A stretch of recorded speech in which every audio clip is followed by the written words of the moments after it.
So I'm going to kick off by just giving a little bit of background to the Community Climate Action Project that this programme, this opportunity is part of. I thought I'd kick off with this quote. I'm sure many of you have seen it before, the classic Margaret Mead quote. And I think that it really resonates with the programme and talking about the power of community and what can be achieved when a small group of people come together to try and make positive change happen. And that, yeah, really encompasses the spirit of the Community Climate Action Project. Next slide, Rachel. Thanks.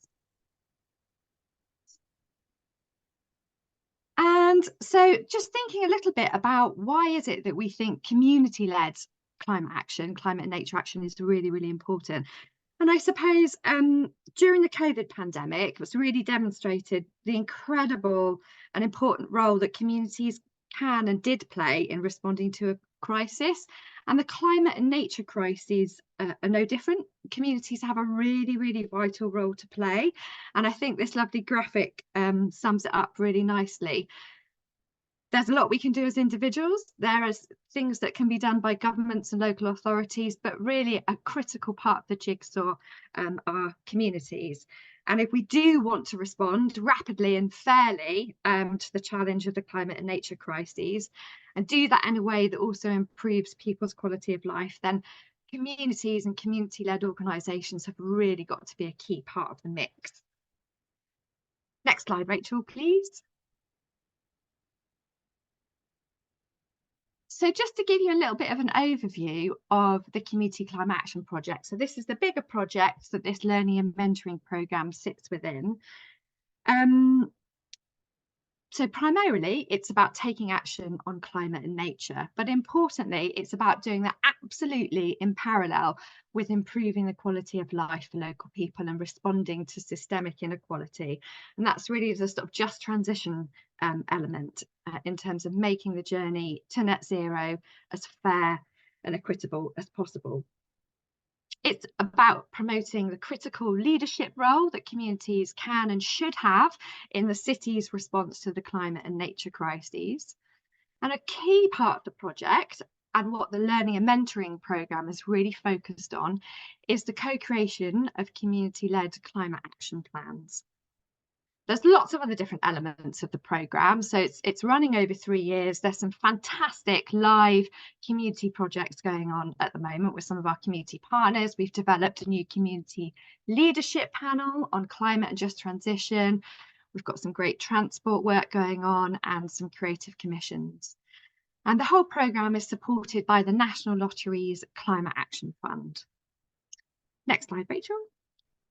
So just a little bit about who's involved, because there's quite a lot of us. So overall, the Community Climate Action Project is coordinated by Bristol Climate and Nature Partnership. And if that name doesn't sound overly familiar to you, that is because just a couple of weeks ago, we renamed ourselves. So since 2015, we had been known as Bristol Green Capital Partnership. But as time's moved on, we've just had a bit of a refresh and a new name. So that's us.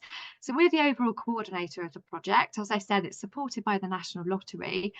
And our other core partners supporting the programme are Bristol City Council and the Centre for Sustainable Energy, CSE. We've got some core community partners that are working across all of the strands of work over the 3 years. And we've got ACH working refugee and migrant community, Ambition Lawrence Weston, and you'll hear from Donna in just a moment, Eastside Community Trust, Heart of BS13 down in the south of the city, Lockleys Neighbourhood Trust, and we're also working with Dr. Emma Geen, who is a climate and disability specialist. And we have got a group of 6 organisations who participated in the learning and mentoring programme, or have done over the last year. They're just coming towards the end of the programme and will be launching their plans in April of this year. And that's Bricks, that are based at St Anne's House, Bristol Charities at the Vassal Centre, Hillfields Community Garden, Knoll West Media Centre, Southmead Development Trust, and Windmill Hill City Farm. So quite a spread of community organisations across the city. And all of the organisations are supported by some climate specialist organisations. So the likes of Avon Wildlife Trust, Bristol Energy Network, and Sustrans. So there's quite a big gang of us, lots of support, lots of collegiate working, and a really collaborative effort to champion this community-led climate action in the city. So what do we mean by climate action?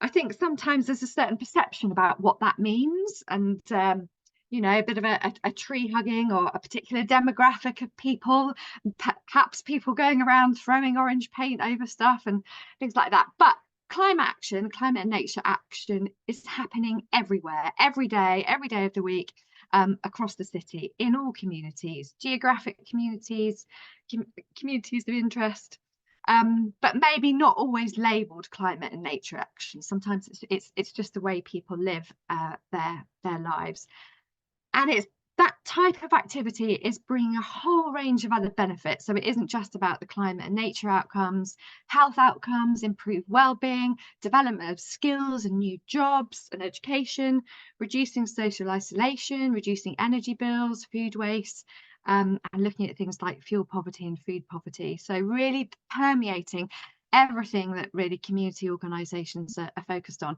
And it can manifest in loads of different ways, and I'm sure there'll be activities familiar to you and going on in your communities. We've got the wonderful Men in Sheds from Lawrence Weston there, but it could be allotment groups, like school growing groups, school uniform swaps, repair cafes, coming together to make draft proofing for houses, community tree planting, seed bombing. Could be active walking groups, using surplus food to come together to create community meals that bring people of all ages together to reduce social isolation. So many different forms, and sometimes it can be more about sort of like traditional cultural practices, which aren't particularly or aren't significantly first and foremost about climate, but that are just around the way people live in terms of growing, making, reducing waste, and doing things together as a community. So hopefully, yeah, those things will be familiar with you, and all things that are happening in the communities that you live, work, and play in. So next up, as I said, the main focus of the Learning and Mentoring programme is about supporting 6 new community organisations on the journey to co-create with their community their own community climate action plan. So I just wanted to touch on why it is that you might want to do that. So some of the possible benefits of that. So, I mean, we live in times where there's quite a lot of division. And I think the beauty of having, especially when it comes to climate and nature ambitions, that we can have lots of different opinions. Some of those opinions are at odds with one another.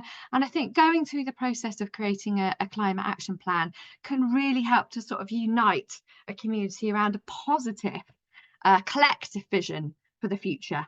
But also help to turn that into tangible priorities. So a kind of a route map for turning that vision into action, into live projects for funding, action on the ground, shaping of policy, and that's really important. I think critically for community organisations, you know, often in the not-for-profit sector, it's challenging times, constantly having to think about how to survive and how to diversify income sources, and really climate action plans really good at unlocking new funding and new strategic partnerships.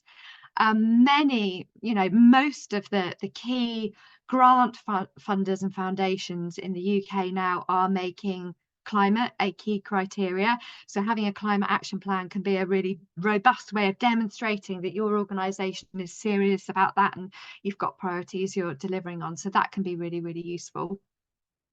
It can be a really good sort of profile raising and positioning tool for your organisation. So positioning you as climate and nature leaders in the city, and helping with that connection, that voice and influence strategically in the city, which is really important. And on the flip side, There's a really important role. We need diverse community organisations to be feeding into the strategic climate and nature decision making and planning for the future. If we don't, the plans that the city makes won't be fit for purpose. They won't be informed by a broad range of perspectives.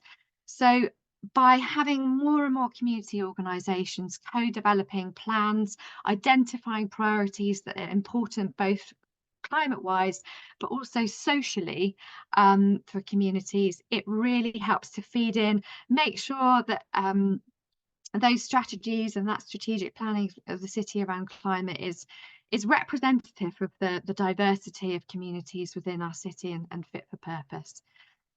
And also, it's about becoming part of a critical mass. So this the Community Climate Action Project and this scale and ambition of community climate action plans is something quite unique, we think, in the UK, and we're starting to sort of size up. So by next year, by the end of this programme that some of you might be applying for, there will be 18 community organisations from across the city with plans.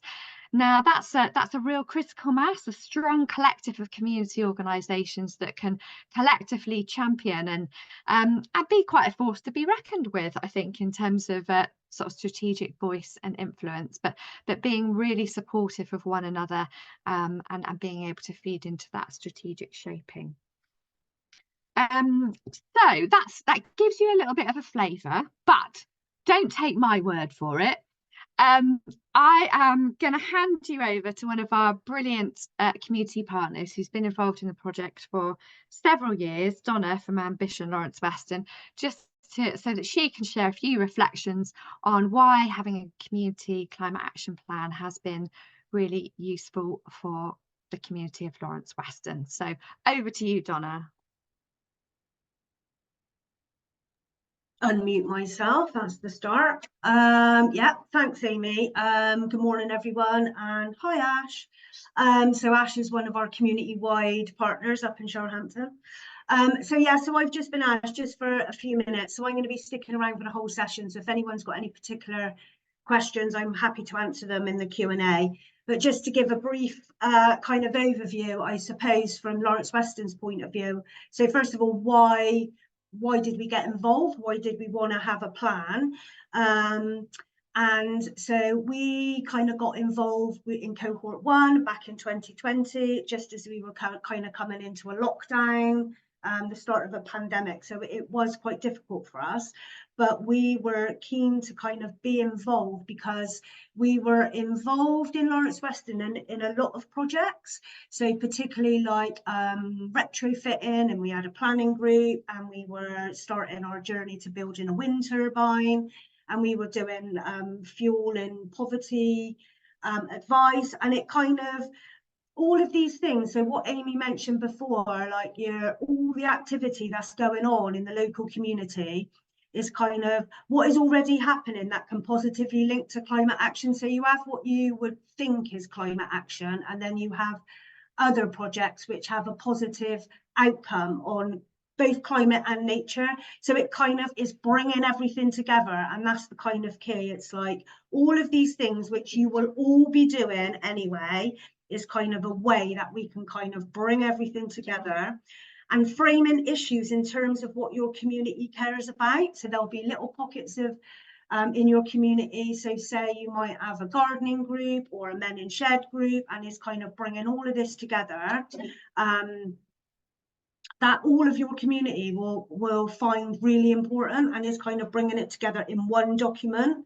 And you may well already have a community plan. We had a community plan which talks about children, young people, green spaces, transport, housing, all of these things. So you've already done the hard work of writing a community plan. So you kind of, all of these will already have an impact on climate, both climate and nature. So it's thinking about, so our new plan is our community and climate action plan, because you're already doing loads of great work anyway. So it's not starting from scratch. It's not starting that process from scratch. It's reframing the way you think about things, and co-production with local residents, and they are the local experts and have ideas on what can be done. So during like the engagement process, which you will go out to your local residents, people will have loads of ideas about how they can tackle the climate and nature crisis, and they are local experts who live in the local community, and they will have some wonderful ideas. So it's kind of bringing that all together to create this document that will be your kind of blueprint for your local community. So that's why we wanted to get involved, and that's the kind of process that we've been through. And for us, I just wrote down a few notes of why being involved in this process is important to Ambition Lawrence Weston and the Lawrence Weston community. So the collective partnership, so support and strengthen numbers from your cohort, so you will work together as a cohort, but also from cohort 1 and cohort 2 will be involved in the learning and mentorship, which Rachel's going to talk to you about after. And it's kind of, as Amy said, 18 communities across Bristol, and it's just that collective partnership and that the strength in numbers, really. And then the core support, so from CSE, I got to get this right, Bristol Climate and Nature Partnership, and Bristol City Council, and what that support can mean for your organisation and for your local community. And then the social co-benefits. So although within your plan you look at carbon reductions and action on climate and nature, is also what social co-benefits could we bring for your residents in your community. So improving just, you know, housing, better transport, better parks for kids to play in, all of these kind of things. So these kind of social co-benefits, really. And then the community-led advocacy for the community. So, you know, you're essentially creating this blueprint, which becomes, for your organisation, the blueprint of what your community wants to achieve over the next sort of 3 to 5 years. And raising your profile. So Ambition Lawrence Weston being involved in this has certainly raised our profile, not just in Bristol, but actually across the Southwest, really. And I know Amy picked up on it earlier, but funding applications, and a lot of funding applications now have some kind of criteria in there around sort of the environment and nature and climate. So yeah, if you can co-create this plan, it can demonstrate to funders that you and your community really have thought about ways that you want to kind of collectively kind of come together to address some of these issues within your community. So yeah, I'm going to stay and I will answer any questions from any of you, but for now I'm going to hand over to Rachel, who's going to talk more about the mentorship. Great, thanks Donna. That was a really good summary, I think, of why it's really valuable to have a climate action plan, so thank you so much. So yeah, I'm just going to talk a little bit more in detail about the learning and mentoring programme. So a lot of this information is also in the information packs that are available on the website, so hopefully people have seen those, but if you want to kind of recap on anything, they are there as well.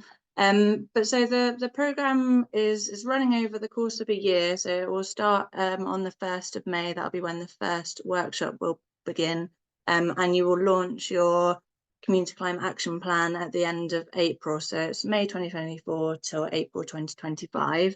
It involves a series of 7 in-person monthly workshops. For this cohort, we're going to run those from 10 till 3, so nearly all day sessions in person, with an expert on a particular theme or issue. You'll have people from cohort 1 giving their advice on how they did community engagement or how they engaged around different climate issues, and we'll also have space for kind of peer learning and sharing in those monthly workshops as well. So they're a really kind of important part of the programme, and we ask that people commit to the dates that we've got in the information packs in terms of kind of checking that you will have someone that's available to attend those. There will also be 4 kind of optional online coffee mornings, so those are something that we've kind of built in off the back of feedback from cohort 2. So just kind of a chance to kind of check in online in between those monthly workshops and kind of share how you're getting on, what's kind of any challenges that you're coming up against, and just kind of problem solve. Again, is that kind of as Donna was kind of saying, that kind of trying to foster that feeling of being part of a cohort, a group of people that are all kind of on the same journey, and yeah, kind of sharing through that kind of online space. Then we have a plan development kind of day in December. So that's kind of once you've done all of your themed monthly workshops, coming together to actually think about, okay, how are we going to write this plan? How are we going to bring together all of the engagement that we've done, all of the kind of priorities that we're hearing from our communities, and getting some advice from, particularly from cohort 1 on how they approached it, and from some of the other core partners such as Bristol City Council, Centre for Sustainable Energy. So yeah, I think people from cohort 2 fed back that was a really useful session in December. And then we have a roundtable event that happens in February. So actually our one for cohort 2 is happening tomorrow.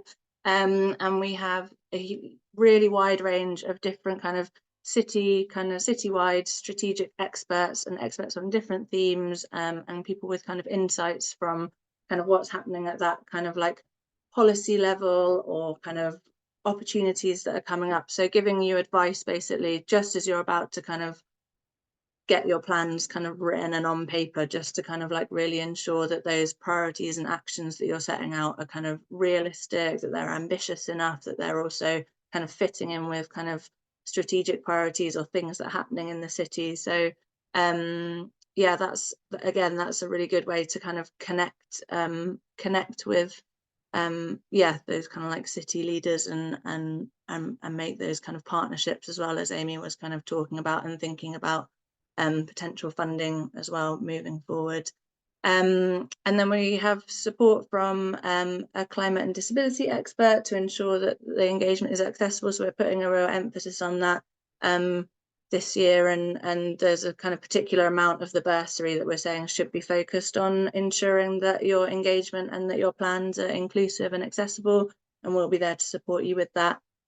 And then we have a launch and celebration event in April 2025. So again, that's just kind of raising the profile of the plans. What are your community's priorities? What might happen next? And that should be a really great event. And yeah, in between all of this, we've got a Teams platform that people can kind of connect over, kind of have conversations. We provide a suite of resources as well, and we're kind of continuing to build those over the course of the whole program. So yeah, kind of I think being part of cohort 3 will probably have its benefits, because cohort 2 have done some extra work and extra legwork, and we've had learning from that we'll be able to kind of input into kind of resources and stuff. And then yeah, crucially we'll also have the kind of mentoring and support option. So that's so cohort 1, so the 5 organisations that Amy listed earlier, including Ambition Lawrence Weston, they'll be there to kind of provide particular like mentoring and support to you on your journey. So if you identify that there is a particular organisation that you're like, oh, I'd really like to connect up with them, they seem to have done something similar, or I'd like to ask them more specific questions, then we will connect you to them. And I think we're hoping that this time we will kind of do that kind of from quite early on in the programme, so you'll have an identified kind of mentor that can kind of support you throughout. And yeah, it's just an opportunity to be part of that kind of supportive network and collective of organisations across the city. So in terms of kind of who it's for, who's eligible, so you need to be Bristol based, and specifically kind of it needs to be that you're representing a community, or at least kind of like 75% of your community need to live within the Bristol City Council boundary, if that makes sense. So yeah, if you're not completely sure about that, you can check. So in the info pack we've got a little link to the boundary, and you kind of check that. But yeah, all sizes and types, you need to be a non-profit organisation, and you don't have to be like a climate or nature focused organisation. We're actually quite keen that people aren't, in a way, like it's about kind of really kind of community rooted organisations that have regular communications with their communities, and that are kind of keen to kind of bring their priorities forward, and that the kind of climate and nature work is like a way to do that. And like Amy was saying, you know, there's so many different issues that are affecting people now, cost of living crisis, energy crisis, that are linked to climate issues. So yeah, it's not kind of that important that you're already doing lots on climate and nature. It's about kind of, yeah, being connected to your community, and those communities that you represent not already being ones that are in part of the programme as well. And they should be kind of communities that are experiencing social disadvantage or inequality. So yeah, kind of thinking that through. Yeah, so the particular requirements are fairly basic. So you need to be a non-profit organisation, you need to have a management board with 3 trustees, a bank account and a constitution. We would probably say as well, just from learning from cohort 2, that we would advise that it should be an organisation that's at least got a staff, like a paid staff member, probably just a completely volunteer-led organisation. We have had one of those participating cohort 2. There've been some kind of, like, I guess, capacity challenges around that, so happy to answer any questions people might have on that. But yeah, from our learning, we probably recommend that that's the baseline. And yeah, we're hoping for cohort 3, in order to kind of get a balance and a spread across the city, that we've got 6 places. We want 4 of those organisations to represent demographic communities, so that being could be communities from particular ethnic backgrounds, communities identifying as LGBTQI+. It could also be communities with particular lived experiences, so carers, for example. So yeah, at the moment, most of our communities are place-based or geographic. So we're looking to diversify that, but we are thinking that we'll have 2 organisations representing new geographic communities. And obviously it does depend on what applications we get as to whether we can meet that kind of aim, but that is our kind of intention. So yeah, just in terms of the bursary, so we're offering a £6,750 bursary for participation in the programme. Just to note that that is kind of still kind of seen as almost like pump priming, so it's covering kind of key elements of what we see being involved in the programme, so particularly staff time, coming to the different workshops and events. So that's the participation bursary element, and then covering the kind of time that it takes to produce the climate action plan, so particularly around like the engagement time. But it may be that amount of money doesn't fully cover the amount of potential staff time or volunteer hours that you might want to spend doing your engagement. So one of the things that we advise is that people are already, you know, doing events with their communities, or have ways that they might be able to then kind of talk to people about the priorities through those, and not having to like set absolutely everything up from scratch, because that will probably be more resource intensive. And then yeah, an access bursary, so that's particularly, as I mentioned before, kind of thinking about how to make the community engagement and the plan development as accessible and inclusive as possible, and we can provide some support and advice around that. But we'd also be interested to hear how you plan to use that as well. So yeah, that's the funding part. So yeah, just quickly in terms of what we ask applicants for in the application form. So we've tried to keep it quite top level. I won't read through all of these, but essentially we're asking you to kind of explain how you, like, who is your community, who are you representing, or who are you kind of, yeah, hoping to engage with as part of your work, and in order to make that action plan. And also we want to understand how you collaborate with others as well. So thinking about, you know, making sure that you're going to be getting a diverse range of opinions and views from across your community. That might involve working in partnership with other organisations. And yeah, just understanding why you want to participate, any previous experience that you've got in climate and nature, but that won't be scored, that element. That's just so that we can kind of understand and put it into context. And yeah, how you plan to use the access bursary as well. So we're kind of interested in understanding some of your ideas for that.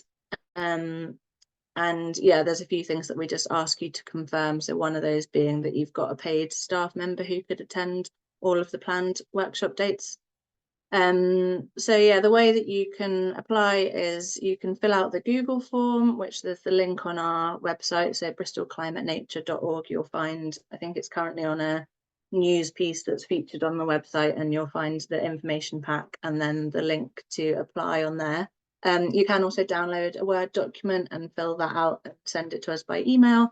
And then also this year we're introducing an option to submit a video or audio application as well. So if you're more comfortable, if you're not so comfortable kind of writing a response, then you can do a video or audio. We just ask that you make sure you still follow the same questions, respond to all of the same questions.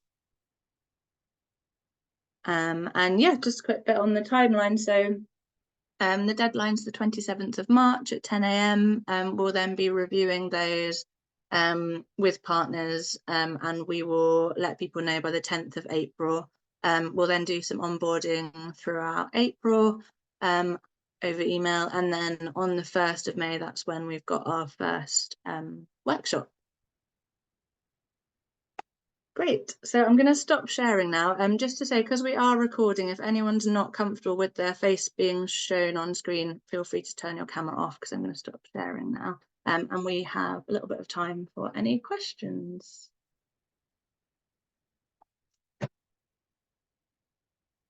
So does anyone have any questions about anything that we've just talked about? Hello, it's Heather from Redcatch Community Garden here. Hey, Heather. Hello, we're obviously a place-based organisation and quite near to one of the other first cohort people. But we also target quite a lot of demographic groups. Is it possible to submit an application form around the particular demographic group that we could target? And it'd probably be older people or people with learning differences? Yeah, I think that would make sense. Is that because is it because you work in Knoll? Yeah, we're West near to as Knoll well? West Media Centre. Yeah, We do work quite closely with them. Yeah. But we do also have different catchments. So we operate more in Knoll, and we have lots of different groups come to us. Yeah, so I think I suppose there's kind of two ways to think about it, isn't there? Because you could either be focusing on, say, working with it could be about Bristol's community of older people, and it could be trying to connect with other partners across the city as well to create something that is both for older people living in your area, but also other parts of the city. That could be one way. I don't know, Amy, have we got any views on if it was quite specific? So if it was older people living in a particular area, do we think that would work as a focus, or would that be too specific? I suppose at the moment we don't have any groups that are focusing in that way. No, I mean, yeah, obviously we're keen to identify those demographic groups that are not represented, and a better outcome would be that older people, for example, from Redcatch community predominantly were represented than that they were no plans, you know, that were responding to the needs of older people. But I think, yeah, if in one of the questions around how do you connect and kind of represent other stakeholders within your community, that might be where I might be looking for a bit of evidence of how you could potentially connect up with, say, other older people's organisations in the city, just to maybe make it slightly broader than just that demographic community within a sort of hyper-local community. Thank you. Does anybody else have a question? Hello. Thanks, folks. That was really, really interesting and lovely to hear all the positive stories that are happening out there. Thank you very much. Amazing. So my name's Zena Cooper. I'm representing The Next Test, which is a small organisation who are starting up about cricket and climate issues. And we're working with the Gloucestershire County Cricket Club. So we don't have because obviously they're based up in Bishopston, but the concept that we're trying to create with them is an education program. So in essence, the cricket community isn't locality based because they reach cricket clubs all over the city. So what we're trying to do is create an education program which we develop with them for the cricket community, as, like, you know, clubs and sports people who don't really understand the ideas of climate change and how they impact the game. So my question really is are we constituted, are we reaching a community under your kind of terms of the funding, or does it have to be a locality based community?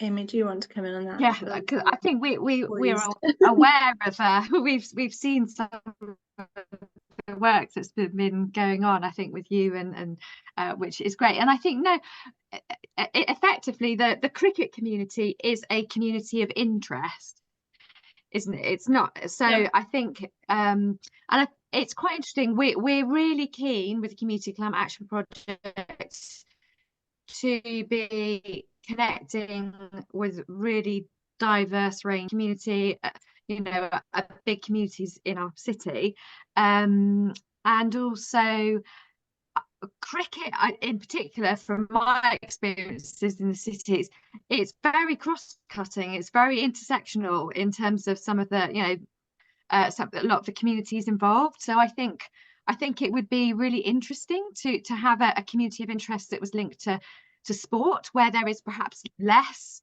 climate action work going on. And as I said, that it could really hit on some of the sort of intersectional work, given some of the cricket clubs across the city and their makeup and their demographic and their, you know, cultural heritage and all those kinds of things. So I think it would be a really interesting application.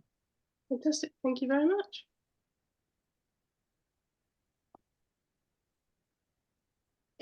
Anyone else got any questions? No. All right. Cool. Well, I'm just going to share my screen again. We've got a couple of slides just in terms of next steps. So let's just go to those.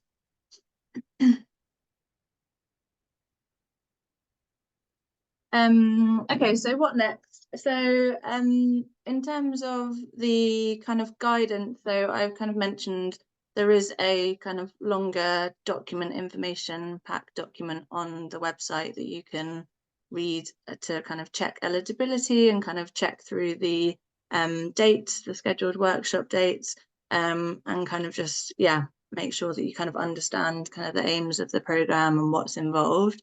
So hopefully you've all been able to find that okay. Then you would want to just complete either the Google, so the online form, or the Word form. Submit that to us by email if you're doing the Word form, or create the audio video response, submit that by the 27th of March. Yeah, if in the meantime, if you've got any questions, then you can email us at contact@bristolclimatenature.org. And we'll try to get back to you on those.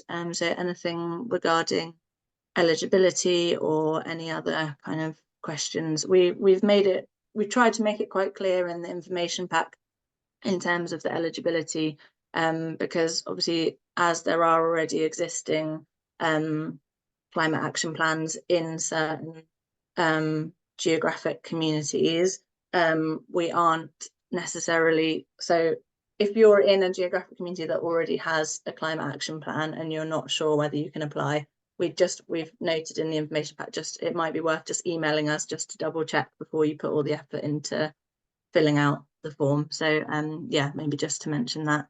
And then we've also got another opportunity that was in the same kind of news feature that we launched last week, called the Transforming Energy Together opportunity. Amy, I don't know if you want to say anything more on that. Yeah, just briefly, it's an opportunity that's focused on energy, and there's an opportunity for 3 communities, place-based communities, so geographic communities, to apply for up to £100,000 to work with CSE to develop a sort of business case for a sort of significant energy project in the local area. So all the information, there's an information session about that next Tuesday. It might be right for some. It's probably more of an opportunity for people that are a little way along their climate action journey, so maybe the next step on, but you may be in or know of communities that might be interested. So we just wanted to flag it, and in the links that have been shared in the chat, there's the information, an information pack. So yeah, just wanted to flag that as a sort of a dual opportunity. And then yeah, I think we wanted to thank you, and we wanted to say, you know, we think that this is a great opportunity to really put community at the heart of the city's response to the climate and nature crises. And we hope some of you, all of you, might be interested in joining us on this journey and helping to make sure that the city's response to the climate and nature crisis is fair and challenges systemic inequality, but also that is informed by diverse perspectives that are representative of all the communities in our city, so that our responses can be fit for purpose and really help progress both social and climate aims in the city. So yeah, huge thank you for coming along. We will be sharing the recording on the website in the next day or so. Email is in the chat if you've got any further follow-up questions, something occurs to you after, or you didn't fancy sort of piping up in the group. And also, if you feel like it's not something for you, or you feel like you are also part of another demographic community, sharing the opportunity with sort of, particularly as Rachel said earlier, demographic communities relating to age, gender, ethnicity, sexuality. We're really keen to diversify the communities that part of the programme, so that we can, when we get to the 18 communities, we can feel sort of authentically that there's a fairly good representation of the sort of major communities within the city. But yeah, thanks so much for your time. It's lovely to meet you. We very much hope that if it feels right for you, that you might want to put in an expression of interest, and hopefully, possibly, we might get the opportunity to collaborate with you over the year ahead. But thank you so much for your interest, and enjoy the rest of your day, and keep warm.